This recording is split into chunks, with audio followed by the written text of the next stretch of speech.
Hello again, everyone, and welcome to the fourth in our members curator talk series, Open Doors, Domestic Architecture at Sydney Living Museums.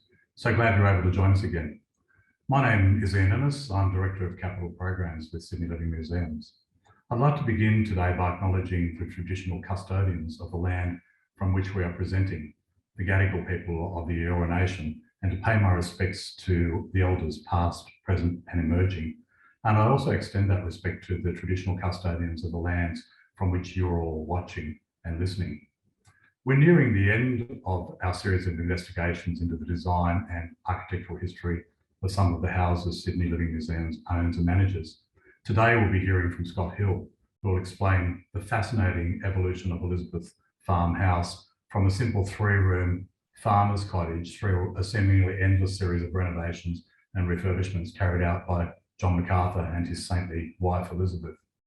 Scott Hill wrote his doctoral thesis about John MacArthur's many plans for houses that were never built, some of which he'll be touching on today. But to begin with, he's going to tell you about Elizabeth Farmhouse, a sophisticated bungalow that was John MacArthur's obsession for a number of years. So now let's hear from Scott.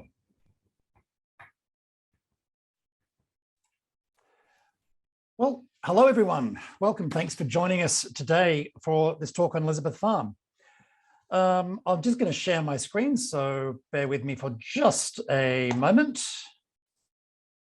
And there we go. Elizabeth Farm is significant for many reasons, apart from the importance of its builder and of its occupants. With construction spanning nearly 4 decades, it encapsulates the infancy and development of the colonial building trade, from its earliest, often very ad hoc years, to the emergence of a professional building industry in the 1820s. Beginning as a basic vernacular cottage of the type found all across rural Britain, by the late 1820s, it had evolved into one of the colony's most distinctive domestic architectural forms, the bungalow. I'll be using a chronological narrative to explore this story, as to understand what was happening at Elizabeth Farm, you also need to see what other building works MacArthur was engaged in across his other estates. MacArthur was 26 when he first built the house at Parramatta, and 54 when he commissioned a design for a Grecian villa at Piermont and at Camden. In 1825, aged 58, he began work anew at Piermont. The following year, he began the whole-scale rebuilding of Elizabeth Farm. And when he died in 1834, aged 67, work on the long planned for family seat at Camden Park was finally underway. Because of time, I'm going to be concentrating on the house itself and not the service buildings at Elizabeth Farm, and I'm only going to be touching on Camden Park as built. This talk is going to be plan heavy because, most unusually for the early colony, the MacArthur archives are full of plans. I'm just going to switch off my camera now for the rest of the presentation, so I'll be back with you towards the end. The MacArthurs, John, a lieutenant in the New South Wales Corps, his wife Elizabeth and their young son Edward arrived in Sydney on the 28th of June 1790. The family's first home was a rudimentary hut in Sydney town, but they soon moved to a more substantial 2-room brick cottage. A daughter named for her mother was born there. Meanwhile, the colony's activity was expanding west to Rose Hill and its richer soil. In 1793, while his responsibilities focused in this fledgling town, now renamed Parramatta, an anglicised version of its Aboriginal name, Barramutta, MacArthur was granted 100 acres on February 15th, 1793. He named the land for his wife, and with assigned convict labourers and access to materials, quickly began building a home, and they moved in late November that year. The initial grant was soon doubled with another grant named Edward Farm after his son Edward, and over the following years, it continued to grow with more grants, more purchase and more land swaps. And so what you can see here is the size of Elizabeth Farm at its greatest extent, which was around 1,000 acres, the size of several suburbs today. The following year, MacArthur described the house to his brother. It was a very excellent brick building. It was 68 feet in length and 18 feet in breadth. It has no upper story, but consists of 4 rooms on the ground floor, a large hall, closets, cellar, etc. Adjoining is a kitchen with servants' apartments and other necessary offices. It was of locally made brick resting on a stone strip footing, which would give no end of problem in following years as the soil is highly reactive clay. The hipped roof, as you can see, has very close eaves and is pitched at around 40 to 45 degrees, so the wood shingles would be waterproof. There is a central door and symmetrical windows and an internally symmetrical plan with near square main rooms. No doubt deliberate, the house was around 2 feet wider than Government House at Parramatta. It is this cottage that sits at the core of Elizabeth Farm today, surrounded by later extensions. The 68 feet dimension, however, has led to much discussion as it is longer than the house's 3 front rooms. That's the hall, the dining and the drawing rooms. For many years, it was thought that skillions must have been added to each end, meaning that they, the dining and drawing rooms, added up to the 4 rooms, as with this reconstruction. Not long after, in this theory, a bedroom was added to one side, creating an L shape. More recent archaeological evidence, however, suggests an alternative, that the house was L-shaped from the start and that the large bedroom was part of the initial construction. A comparison is the L shape of Glenfield, built slightly later. I lean to this interpretation as, to an 18th century mind, the hall is a room in its own right, not simply a transitory space. The 4 rooms would therefore be the hall, dining, drawing, and bedroom.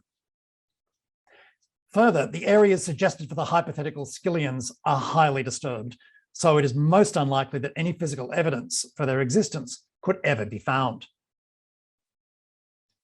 The cellar John mentions is not that under the rear service wing, but actually under the front hall. It was stone flagged and the brick walls were later reinforced with an additional skin of brickwork. The central pier that you can see here goes across the original access to the stair, which was from today's back hall. And you can see that in the little plan on the right-hand side. On the walls, you can also see important construction details, very common to the early colony. The bricks are hand-pressed and the mortar was a simple brown clay or mud. The fleet had only arrived with a quantity of lime for official construction, and so lime mortar, produced from burning seashells mainly collected from Aboriginal middens, would quickly become an occupation for convict labourers, and a horrible one at that. At the back of the house, evidence of the house's later expansion can be seen, including further evidence of this first phase, a row of post holes that likely supported a covered walkway. You can see that clearly in the right-hand side photograph. A slim veranda providing service access and also covering the cellar stairs. This was later replaced by 3 more construction phases. Possibly a bedroom skillion was first, and you can see that by those layers of strip footings that have been exposed. The house's next change was the addition of an encircling veranda. While they seem so typically Australian today, verandas appeared in the colony from around 1800 and were at first simply attached to existing structures at the wall plate.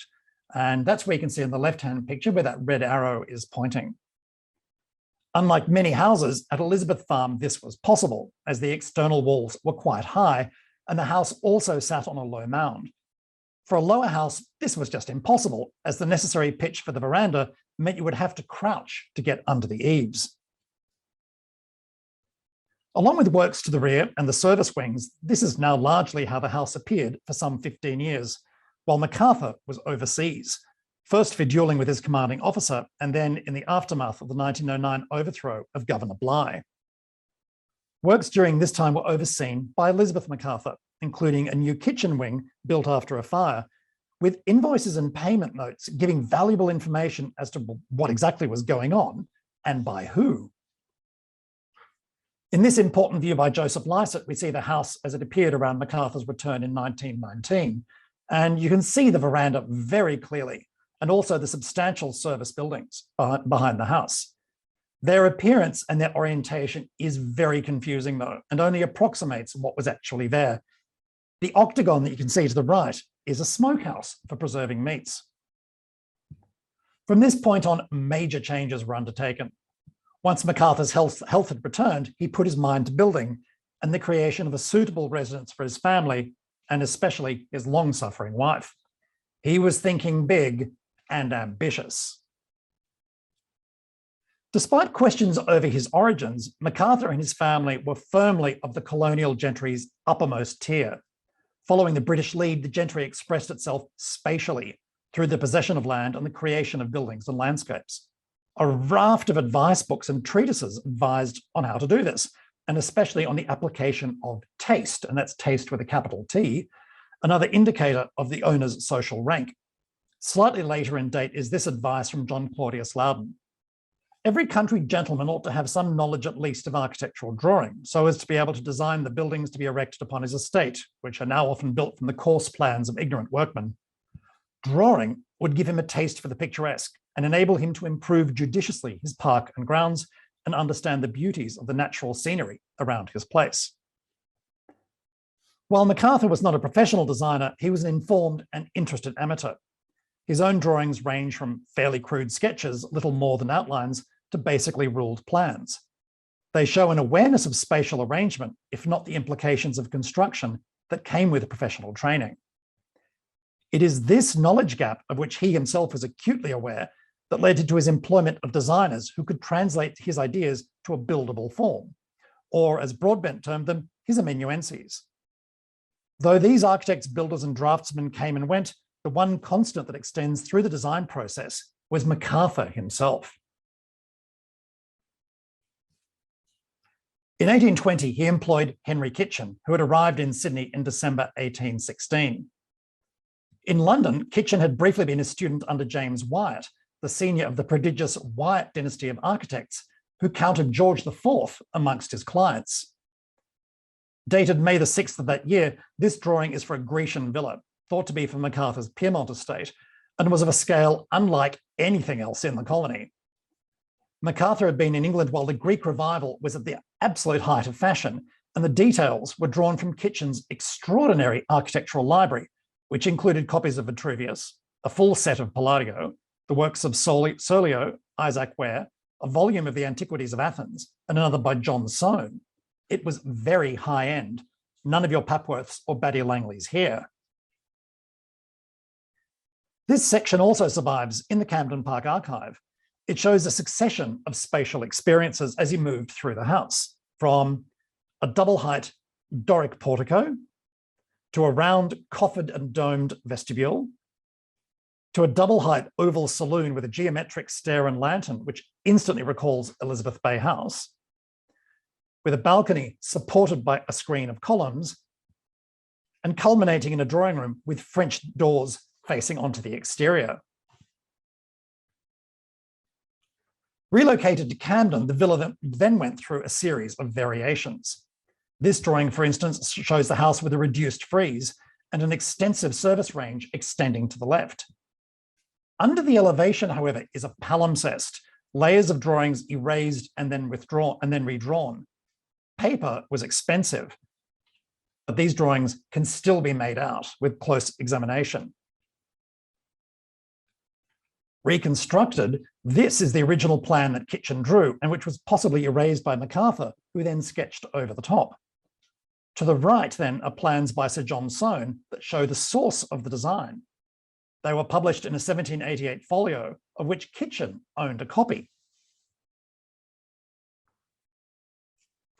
And here again from last time's Rouse Hill talk, we have that application of the golden mean again, used to proportion the plan. Two smaller designs by Kitchen were actually built by MacArthur. This is Hambledon Cottage, the Parramatta Estate's second residence, which was initially conceived as a lure to keep Edward MacArthur in the colony before being expanded to provide extra accommodation. And you can see on the left some of Kitchen's drawings. One is an elevation with an elaborate trillage screen across the front, and below is the original conception of the floor plan. And the second is Belgeny Cottage at MacArthur's Camden Estate in the cow pastures, a cottage built as the residence for Edward's brothers James and William, who both relocated there from Parramatta in 1820 to oversee the merino flocks. It sadly was demolished around 1900. So what you're seeing here is a reconstruction I did for my thesis, using the evidence we had from Kitchen's other drawings and from two very precious sketches of the outside of this building. Henry Kitchen, however, died in April 1821, aged only 29. After a hiatus of a few years, MacArthur employed the builder Henry Cooper. And this is one of several drawings by Cooper for Camden that dilutes Kitchen's villa design yet further, but still retains that basic L plan inspired by Soane. And you can see on the right, just redrawn, you've got the ground floor and what's referred to as the chamber floor, so that upper bedroom floor with the bedchambers. Cooper also drew up designs for Piermont. This dated March 1826 is for a marine villa with a colonnaded veranda and these two colonnades that extend to either side of the house, which probably were intended to end in little pavilions. This pause between Kitchen and Cooper is important, as these pauses punctuate MacArthur's life and his building aspirations. MacArthur most likely suffered from bipolar I disorder, which every few years left him in a debilitating depression. As each depressive phase took hold and his ambitions and outlook receded, large designs like Kitchen's ambitious villas gave way to ever smaller houses. Work actually began on Cooper's Piermont house before being abandoned, leaving Cooper to chase several unpaid invoices. And that's where, like MacArthur, we turn again to Parramatta, as on the back of this plan is the most important page of drawings that relates to Elizabeth Farm. Abandoning the grandiose, MacArthur was now looking much closer to home. And here we have that drawing on the back of Cooper's plan, and it is faint because it's in pencil, but we'll be looking at some close-ups. This time the drawings are not by a designer or a builder, but by MacArthur himself, and we can see him as the driving force behind the designs, spatially aware and able to manipulate a plan. This is also an especially complex page, as it contains not one, but at least 5 different designs layered over each other in palimpsest. This one's much easier to see. I've exaggerated the contrast greatly. So here we see the house. The side verandas have been enclosed to form the apsidal ends to the dining, drawing, and the principal bedrooms, as we see today. An unbroken veranda extends now right across the front with extra columns to emphasize the center. A back hall has now been added, and in the front hall, the side walls seem to have been replaced with a columned screen or maybe folding doors, shown by the arrow. This would mean that the entire front range could be combined into one large space.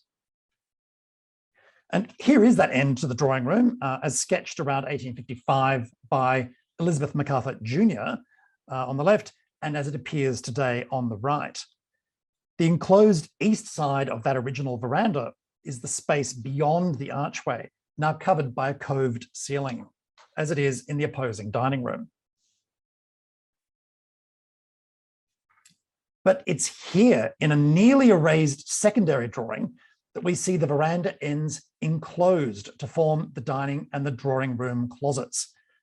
In September, John refers to these being in place, so we can date these drawings to around June of that year. And you can also, if you look really closely, make out the curve of the drawing room apse here. MacArthur wrote to his son Edward of this metamorphosis. I wish you could see me writing this seated in the old bedroom, now transformed into a handsome library of 26 feet in length. The addition has been obtained by taking in the veranda. A foot has also been found by lowering the floors. We are occupying the old drawing room as a dining room, adjoining to which is a pretty conservatory or plant room 9 feet square. The hall will be completed in another week and the veranda in about 3 weeks. That's the eastern veranda. The drawing room is 27 feet long. The hall is the same as before, with the addition of 1 foot to its height. The dining room must remain unfinished until the offices are completed, which will, I fear, take 3 months more. All the family are pleased and satisfied with the altered house, and strangers speak of it with great praise. And that's dated the 12th of September, 1826. In reality, as we know from other family letters, the building site was not progressing anywhere nearly as quickly as MacArthur made out, and the building site seems quite chaotic. The roof, however, was now propped up, and the front walls were demolished and replaced with stronger brickwork. The rubble was simply tipped into the conveniently disused cellar, which was filled in and forgotten. With the floors dropped and matching the height of the verandas, French doors could be added. These completely change the relationship of the house to its garden. As you know from visiting, you can walk directly from the drawing room to the east veranda, then step onto the lawn. The front door too was converted to French doors, giving the house a decidedly relaxed feel.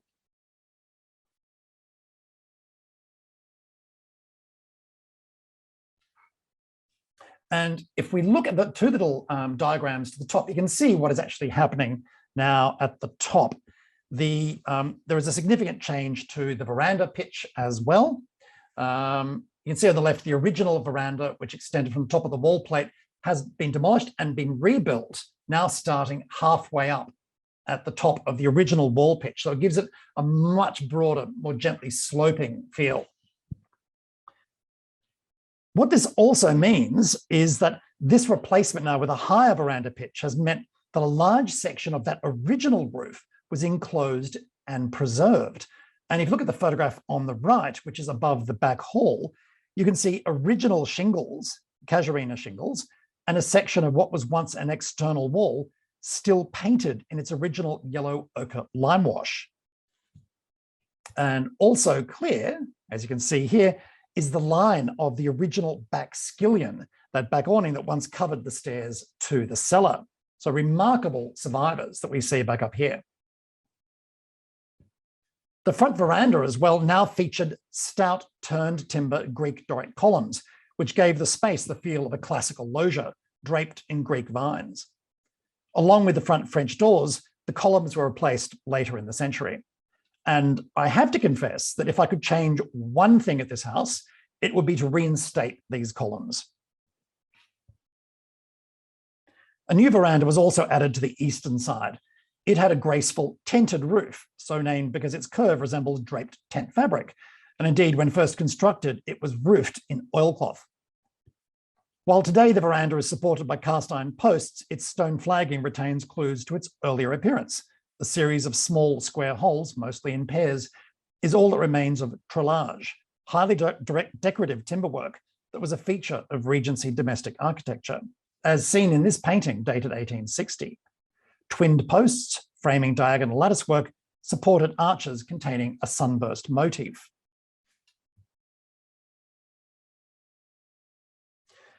By 1828, following another collapse in MacArthur's health that had left Governor Darling trying to work out whether MacArthur was still on the Executive Council or not, and what he was actually up to at Elizabeth Farm, and though details would take another 5 years to complete, the house had effectively reached its final form. With the veranda pitch change, as you can see through that more complex section drawn on the top right, the house had taken on the form of a bungalow, the iconic form of colonial estate housing of the 1830s. And I won't go into this in great depth, but I will encourage you, if you haven't already heard it, my talk from a couple of weeks ago in the curatorial talk series, which is available online on YouTube. The link you can get through the SLM website, and it's also being included in the chat, takes you to this. It's a discussion about the origins of the colonial bungalow, its possible precedents in the Anglo-Indian bungalow we find in Bengal, and certainly the origins of the word bungalow. But if we look at these two images here, on the left, it's an illustration from the Caroline Simpson collection of an Anglo-Indian bungalow, and you can see that broad pitch, then the veranda and the enclosed veranda end on the extreme left-hand side, and its extreme similarity then to the design of Elizabeth Farm. Again, that great broad roof and the front veranda with its corners enclosed to form small rooms. If only, however, there were more bedrooms. When we look back at that plan by MacArthur, two other little drawings jump out, and they are designs for a small semi-detached bow-fronted bedroom wing in villa form. It was oriented to the east, abutting the house at the southeast corner, adjacent to the pink bedroom today. And in each design, there are 3 or 4 bedrooms, a bathroom in the left corner, and a dressing room. And if you think you've seen this plan before, you have, because there it is. It's adapted from the plan by Henry Kitchen for Camden. MacArthur never let a good design go to waste. And this is in fact one thing that you keep seeing in his designs, is that his constant adaptation and referencing to past designs. And I'll quickly add this. The image is in negative, so it's far easier to see than the very faint original pencil lines. But if you see where that arrow is pointing, what that is a simple rectangular 2-roomed bedroom wing drawn by MacArthur, and it's seemingly the first version that he considered. And what's interesting here is that in this version, it does actually physically interlink with the main house. The pink bedroom in the corner, which was used by John, becoming a lobby space between the two. In the other designs, you actually had to leave one building, go across the veranda and enter the other. In June 1832, Elizabeth wrote, "About this bedroom wing, which is all we really want or wish for in the way of accommodation, there has been at least 50 different plans. I know not how many artists consulted and partly employed, the ground marked out in different ways over and over again, foundations dug out. All sorts of letters and rubbish, still no building begins. Whether it will, I cannot tell." And that was written in 5th of June in 1832. In mid-1833, although MacArthur had since been forcibly relocated following a complete mental collapse and confined to Belgany at Camden, and while construction had finally begun at Camden Park, Elizabeth Farm was quite literally back on the drawing board. MacArthur had by now employed John Verge, the most well-known of the 1830s colonial architects, and who dominated building by the gentry in this decade. Along with the design for Camden Park, in 1833, Verge produced several designs for a new bedroom wing.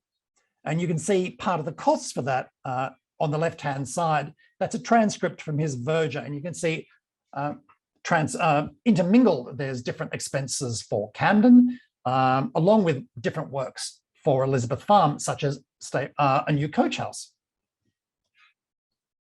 So if we have a look at a few of the drawings that Verge produced, here's the drawing on the left, and so it's much easier to see with some redrawn plans on the right-hand side. This is for a 2-story bedroom wing, but again, it's effectively a house in its own right, quite semi-detached from the main structure. With about 8 different bedrooms and dressing rooms incorporated in that. Here's another one. This time it's a single-story wing that also included in his drawing an elevation that you can see there. And on the right, I've shown how the building was actually conceived as standing in relation to the original house. So you would have had the original building with those big reception rooms, dining room, drawing room, and a library, and then all of the bedrooms, the private rooms, quite separate in this separate wing. In this smaller sketch, what you have is a study of how those bedroom wings could actually connect with the corner of the house. So at top left, you have the corner, that little room there, that L shape is the pink bedroom, which was John's bedroom. And you can see how you had to leave that building, go onto the veranda, and then cross over into the new structure.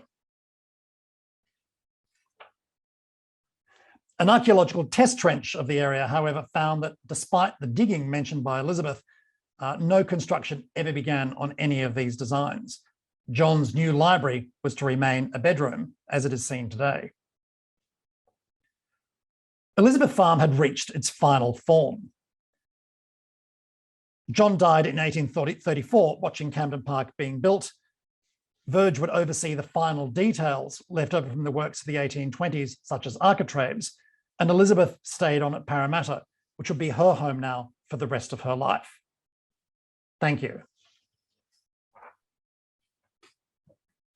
And I'll just try and get my video back.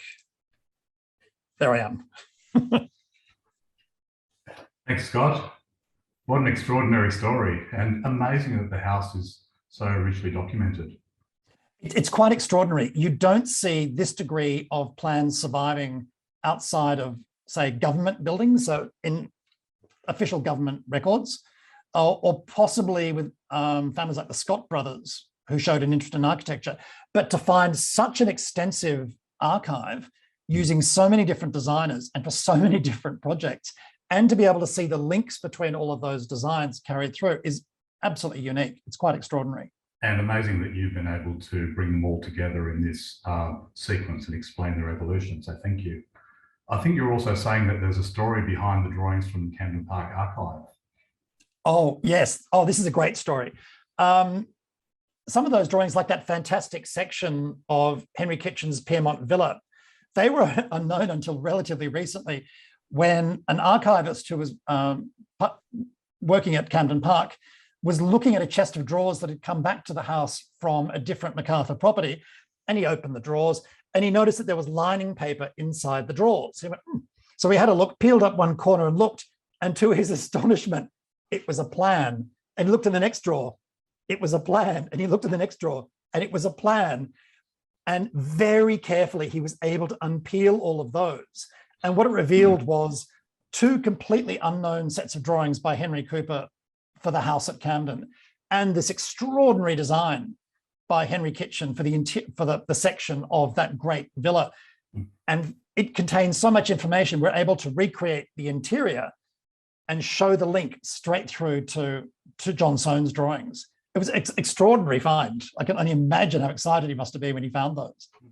You mentioned quite a few architects, different architects. Would MacArthur have considered using Francis Greenway? Oh, no. I can't imagine the two of them actually being in the same room. They had very different ways of operating. So MacArthur uses his designers and his builders very much that idea of the amanuensis, about taking what's inside his head and creating something and then directing those designs. Greenway operated in a very, very different way. Greenway, yeah, it would have been like fire and water being put together in that same room. Yeah. He uses almost every single designer in the room, designer in the colony, except for a man named Cookney, who was closely associated with William Charles Wentworth at that period, and they'd had a bit of a falling out, as we know. So that could be the reason as well why he never approached people like George Cookney. But otherwise, he's certainly picked out almost everyone he can. Amazing. Scott, I noticed in one of the photographs you showed of that early brickwork, in the mortar there were little fragments of shells, and I wondered how shells ended up in mortar or what the purpose was. Oh, yeah, I saw that flicking up in the chat as well. Yes, shells are really important. And when you look at a lot of early mortar, like at the walls at Vaucluse or in parts of Elizabeth Bay, parts of Elizabeth Farm, for instance, or at the Hyde Park Barracks next door to where we are now, you can see these very clear white specks. And sometimes they're actually very obvious pieces of shell. So what's happened is they need lime for creating mortar, to give that really strong mortar that's going to hold the building together, but also to create things like stucco. So if you think of Regency architecture having that really firm, solid white exterior, that's that sort of applied stucco. They don't have enough of that, and they haven't yet found sources of limestone which they can use. So what you do is you take seashells, which existed in vast quantities in these very convenient giant piles. These were middens that had been created over thousands of years, and very conveniently, they were just all over the place. So they started getting dug up or collected on the seashores, put into kilns. And what happens is that under high heat, the calcium carbonate that's in those, that makes up those shells, collapses, and it creates calcium oxide, to get very technical. And this is called quicklime. You then slake this. So you add it to water overnight, and it's great fun to watch because you throw it in and it starts to boil, and the temperature is incredible as it's slaking. And then you can use that, that's then quicklime, and you then mix that in to create the strength in the mortar. So what you're looking at when you're seeing all those shells is an imperfectly created quicklime that still has that shell residue in it. But it's a real characteristic of this early building, but it's important to remember where it's coming from. It's these really quite significant middens that were located all around Sydney Harbour, up the Parramatta River and up the coast. Yeah. Scott, one last question, which might be the subject of a whole other talk. How is it that a man like John MacArthur, who had fairly humble beginnings, developed these gentlemanly tastes and was able to become a sort of amateur architect and engage architects, etc.? It just seems somehow uncharacteristic of the man of his era. Except that when you're looking at this period, there is this idea of, excuse me, this idea of improvement. And it's one of those words you see pop up in Jane Austen novels all the time, the idea of improvement. And that's the improvement using scientific principles or principles of taste to buildings and to landscapes and what have you, but also to yourself. MacArthur was highly ambitious. He was extremely intelligent. The questions of his origins are still being resolved, because when you look at the rest of his family, there are some really interesting connections that are going on there. Through his own ability to make connections, he then gets exposure in England to some quite extraordinary houses, and no doubt to some very extraordinary libraries. And he's just sucking up this information. So when he's here in Sydney, and he's very much expressing that sort of the mindset of the gentry, it's what he wants to do. It's how the gentry expresses himself. Yeah. And it's also that intellectual exercise to him. It's the application of all that information that he's just sucked up over all of those years. And it's also ambition. There is certainly a degree of that. There's certainly a degree of showing up everybody else. It's like that. The first house is it's 2 feet longer than Government House. I'm sure that's not accidental. Yeah. But there's also one thing which I would stress about one of his major motivations, and this comes out in his letters. The big motivation I feel for why he's building, say, why is he building Piermont? Why this huge house at Camden? What's the motivation? It's Elizabeth.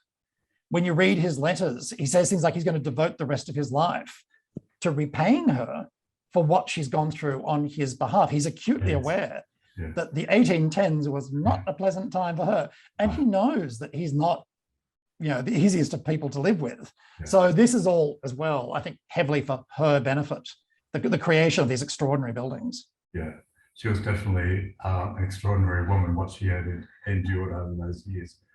We've just about run out of time again today. In fact, we've gone a little bit over time, but I'd like to thank Scott for sharing his deep knowledge of John MacArthur and the evolution of Elizabeth Farmhouse, and his interpretation of all those many drawings and annotations. As per his Rouse Hill talk, Scott's given you a very extensive reading list that you have to follow up on in coming weeks. And whilst many of those books are readily available, once again, if you wanted to see them and you can't find them, they're all in the Caroline Simpson Library and Research Collection here at the Mint in Macquarie Street, which you're welcome to visit anytime. And can I add something to that as well, Ian? The Caroline Simpson Library has an extraordinary collection of these 18th and 19th century architectural pattern books and folios. So you're able to come in here and see them. So have a look online and see what's in there. Things like a copy of the Antiquities of Athens in its smaller form. Copy of Soane and Gifford and others. As Scott mentioned, he originally gave a talk about bungalows in Australia that of course included Elizabeth Farm. It's called Perfectly Pucker, the Colonial Bungalow. And you can still catch it on our YouTube channel if you missed it. If you just go to YouTube and type in Sydney Living Museum, you'll see a huge range of talks and presentations from the last few months. So I hope you'll be able to join us again next Thursday for the final talk in this series, when curator Mel Flight will return to the theme of the villa as she delves into the extraordinary history of Alexander Macleigh's Elizabeth Bay House, still widely regarded as the grandest house of the colonial period. So we look forward to seeing you then. Bye for now. Thank you and goodbye.